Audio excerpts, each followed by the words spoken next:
আরে নিশাদ, শুনছি তুই নাকি গণিতে অনেক ভালো। তোরে একটা প্রশ্ন করি।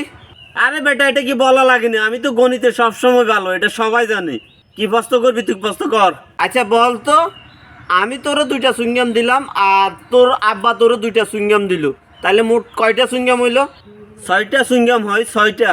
আরে ভালো করে শুন, আমি দুইটা সুইংগাম দিলাম আর তোর বাপে তোরে দুইটা সুইংগাম দিল, তাহলে মোট কয়টা সুইংগাম হইলো? আরে বেটা, আমি বুঝে শুনেই উত্তর দিছি, 6টাই হয়, 6টা। আবার আবার প্রশ্ন করি, তুই যে কি বলতেছস আমি কিছু বুঝি না। আমি তোরে দুইটা ললিপপ দিলাম আর তোর বাপে তোরে দুইটা ললিপপ দিল, তাইলে কয়টা হইলো? 4টা হয়, ললিপপ 4টা হয়। আচ্ছা ঘটনা কি?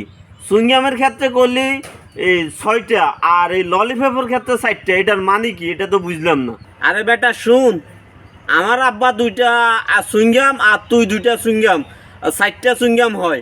আর এই যে দেখ, এই যে আমার কাছে দুইটা সুইংগাম আছে, তাইলে কয়টা হয়েছে সুইংগাম? 6টা সুইংগাম হয়। আর ললিপপ তুই দুইটা দিছস আর বাপে দুইটা দিছে, তাইলে কয়টা হয়? 4টা হয়।